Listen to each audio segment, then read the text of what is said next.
بسم الله الرحمن الرحيم الحمد لله رب العالمين والصلاة والسلام على سيدنا محمد وعلى آله وصحبه الطيبين الطاهرين. Assalamu alaikum, my dearest brothers and sisters, and welcome to this episode of Pillars of Islam with me, Dr. Mehwish Akram Qureshi. I start with the name of Allah. I praise Allah and thank Him for the blessings of Islam. I ask Allah to raise the rank of our Prophet Muhammad sallallahu alaihi wasallam. So, amongst what the Prophet sallallahu alaihi wasallam informed us about is the mizan, the balance. Now, the deeds of the slave will be weighed in a balance, a special instrument which in Arabic is called the mizan. Now, this is a real balance. This is a real balance with two pans, a central pole, and a bar across it. The mizan is a huge body. The scholars hold different opinions about how the deeds will be weighed. Now, some scholars said Allah will turn our deeds into bodies, ajsam, and these bodies will be weighed in the two pans. And some scholars said that the tablets, the suhuf, on which the deeds were written are what will be weighed. The Prophet sallallahu alaihi wasallam, he informed us that each good action is equivalent to a minimum of 10 good deeds. Each good action is equivalent to a minimum of 10 good deeds. And a bad action is equivalent to one bad deed. Subhanallah. It is also mentioned in the Quran and the Hadith that some good deeds erase bad deeds. For example, it was mentioned in a hadith that small sins are erased by the performance of wudu. Now, despite this great grace and mercy from Allah, many people will have very few good deeds and many bad deeds, which will cause them to enter hellfire. Now, some scholars mentioned that angels Jibreel and Mikael will be the ones controlling the weighing of the deeds on the Day of Judgment. The good deeds will be put in one pan of the scales and the bad deeds in the other. As for the non-believers, he or she will not have anything to put in the pan for the good deeds, because for a deed to benefit one in the hereafter, one has to be a Muslim. I'll say that again. For a deed to benefit one in the hereafter, one has to be a Muslim. And this is evident from what Allah Ta'ala revealed in Surah Al-Imran, Surah 3, Ayah 85. وَمَنْ يَبْتَغِ غَيْرَ الْإِسْلَامِ دِينًا فَلَنْ يُقْبَلَ مِنْهُ وَهُوَ فِي الْآخِرَةِ مِنَ الْخَاسِرِينَ. This means if anyone selects a religion other than Islam, it will never be accepted of him, and he will be a loser in the hereafter. If anyone selects a religion other than Islam, it will never be accepted of him, and he will be a loser in the hereafter. Now, in return for the good deeds that the non-Muslim does in this life, Allah grants them certain things in this life. For example, Allah provides such a non-Muslim with food and drink in this life in exchange for any good deeds that he does in this life. So, in the hereafter, the non-Muslim does not get any reward for what he did in this life. Now, in terms of the weighing of the deeds, the one whose good deeds outweigh his bad deeds is safe, and by the mercy of Allah will enter paradise without any prior torture in hellfire for the bad deeds that he committed. Okay, so the one whose good deeds outweigh his bad deeds is safe, and by the mercy of Allah will enter paradise without any prior torture in hellfire for the bad deeds that he committed. Now, the one whose bad deeds outweigh his good deeds, he or she deserves to be punished in hellfire. But if he is amongst those whom Allah forgives, then he will not be punished. As for those people whose good deeds and bad deeds are equal, they are also not tortured in hellfire, but they remain for a period of time at the wall of paradise and will enter paradise after that period. Now, the Prophet ﷺ, he also informed us about the reward for those who obey Allah. Now, in Arabic, the reward is called the thawab. Now, the reward refers to the delightful things given to the believers in the hereafter in return for the good things that they did in this life. Now, this reward will be experienced by both body and soul. Note, according to the creed of the people of truth, it is not an obligation upon Allah to reward His slaves. Nothing is obligatory upon Allah. In other words, it's not a right that we have over Allah. Rather, Allah rewards His creation out of His generosity. Fadlun minh. Now, amongst what the Prophet ﷺ also informed us about is the punishment for those who disobey Allah. Now, in Arabic, the punishment is called adhab. Now, this punishment refers to suffering that people experience in the hereafter as a result of the sins that they committed in this life.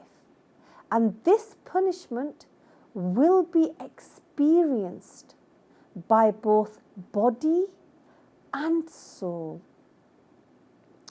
Amongst what the Prophet ﷺ also informed us about is that between the place of gathering and an area just outside of paradise, there is a bridge. And underneath this bridge is hellfire. So, between the place of gathering and an area just outside of paradise, there is a bridge. And underneath this bridge is hellfire. This bridge in Arabic is called the Sirat. Now, as soon as the non-Muslims step onto the bridge, they will fall off it into hellfire. The sinful Muslims will be in two groups. Some who walk on it for a while before falling into hellfire, These are the sinful Muslims, the first group. And the second group of sinful Muslims, they will cross the bridge after facing some difficulties. As for the pious Muslims, they will cross the bridge quickly and without any difficulty. Some scholars mentioned that the bridge is slippery and wide, relying upon a hadith narrated by Al-Bayhaqi. It is also narrated that the bridge has hooks along its edges. Therefore, it is dangerous to walk on, as though it was as sharp as a sword and as thin as a hair. And this is the meaning of what Imam Muslim narrated, that one of the companions said that the sirat is sharper than the edge of a sword and as thin as hair. In other words, it will be dangerous to walk on. So these words, this description indicates how dangerous it will be for some to walk on the sirat. And it does not mean that it is actually sharper than the edge of a sword and as thin as a hair. This is because there is a narration directly from the Prophet ﷺ which indicates that the bridge is wide and not as thin as a hair. Al-Bayhaqi narrated in Shu'ab al-Iman that the Prophet ﷺ said, "Dahdun mazallatun bijambayhi kalalib," which means the bridge is slippery and on its edges are hooks. Similar to this was also narrated by Imam Muslim in his Sahih, that the Prophet ﷺ said, "Dahdun mazallatun fihi qatatifu wa kalalib," which means it is a slippery bridge on which there are clamps and hooks. Scholars such as Izzuddin ibn Abdus Salam, they commented that if the bridge has clamps and hooks on it, if it has clamps and hooks on it, then it indicates that it must be wide and not actually as thin as hair. Now, when some sinful Muslims are passing along the bridge, the hooks will catch them, causing them to fear that they will fall off the bridge into hell. Because remember, this bridge, underneath it is hellfire. But then the hook will release them, allowing them to escape. So, some people will cross the bridge whilst they are hurt and scratched. As for the pious Muslims, they will cross the bridge very quickly as lightning.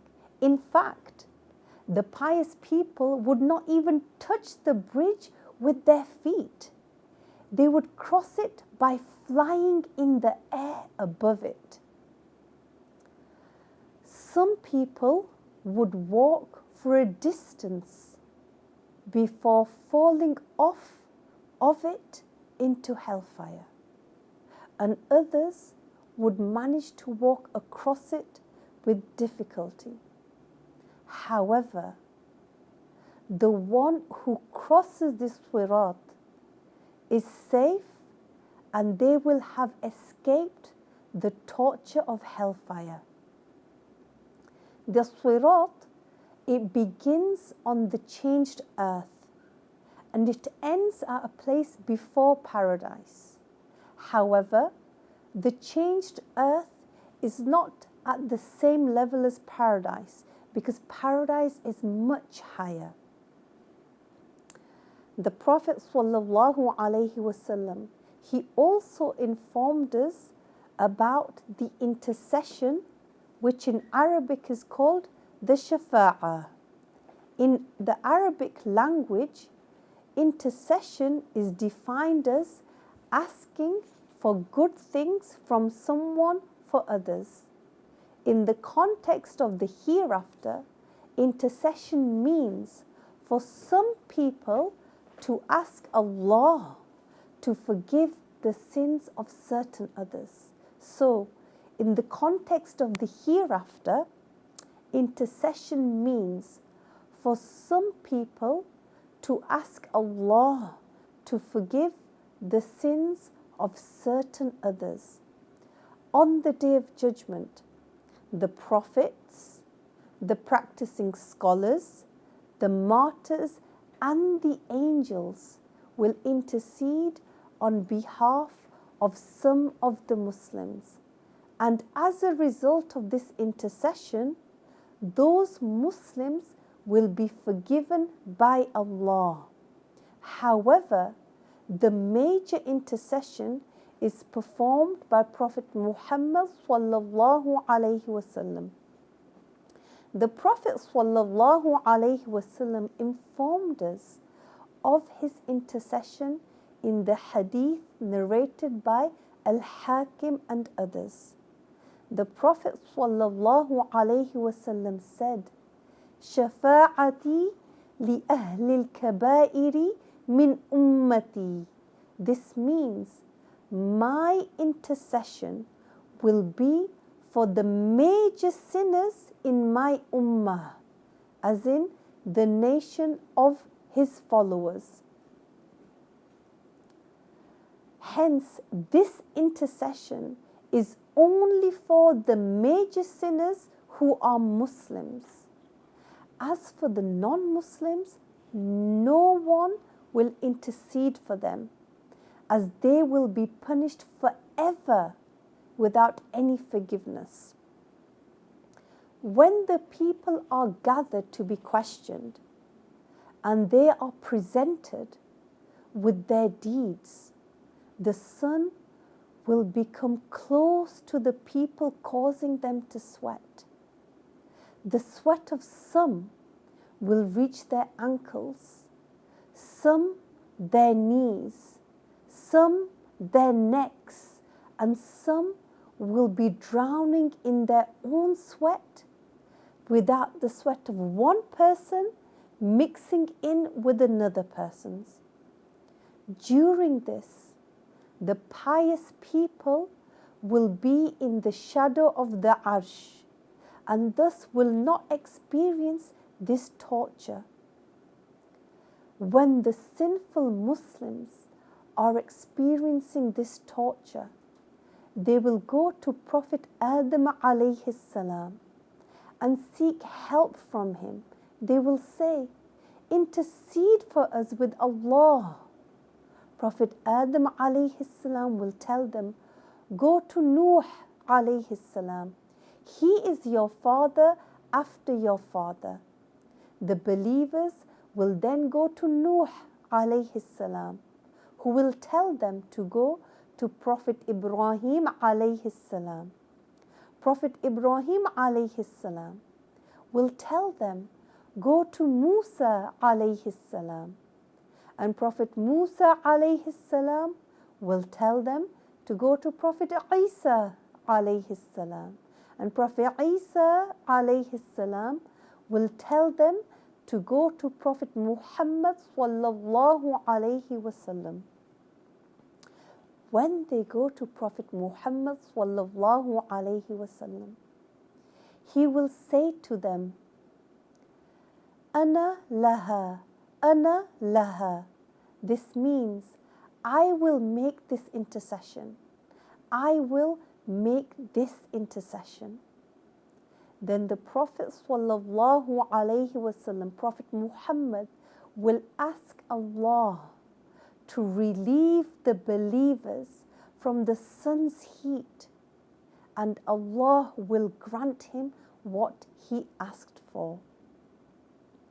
A further type of intercession will be the interceding of the Prophet ﷺ for certain people who deserve to enter hellfire. So, before they enter hellfire, Allah Ta'ala will forgive them as a result of the intercession of the Prophet ﷺ. The other prophets will also intercede for their followers, and as a result of that, many of their Muslim followers will also be forgiven.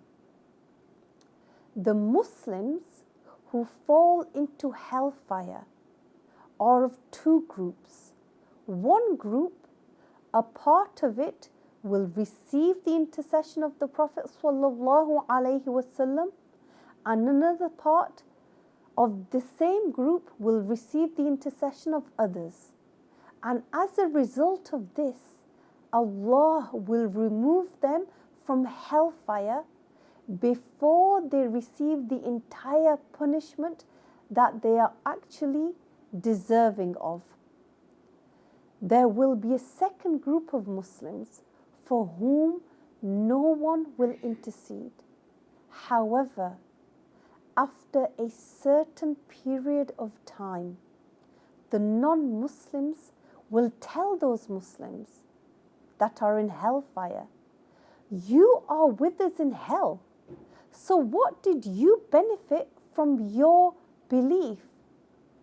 At that time, Allah Ta'ala will take those Muslims out of hellfire. Thereafter, not one of the Muslims will remain in hellfire. When the non-Muslims see this, they will become even more sorrowful, such that if there had been death in the hereafter, they would have died as a result of the sorrow, the extreme sadness that they feel. In summary, Prophet Muhammad ﷺ will be granted the ability to make different types of intercession. A type of intercession for some Muslims before they enter hellfire, and a type for some Muslims who have actually entered into hellfire. Allah could forgive all of the sinful Muslims without someone interceding on their behalf. However, Allah has made the intercession on the Day of Judgment to honor those who are given the ability to intercede.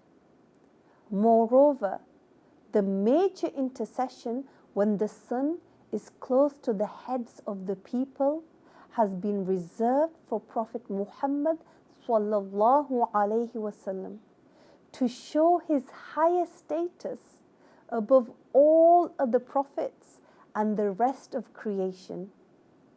At-Tirmidhi narrated in his Sunan, in which the Prophet ﷺ said, "Ana sayyidu waladi Adam yawm al-qiyamah," which means, "I am the master of the children of Adam on the Day of Judgment."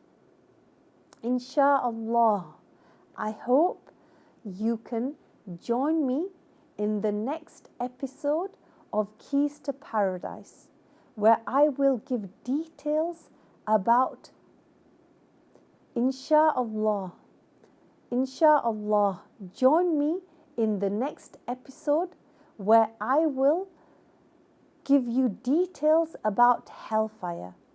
And remember the saying of Prophet Muhammad ﷺ, "Man salaka tariqan yatlubu fihi ilma, sahhala Allahu lahu bihi tariqan ila al-jannah," which means, the one who takes the path to learn religious knowledge, Allah facilitates for them the path to paradise, and Allah knows best.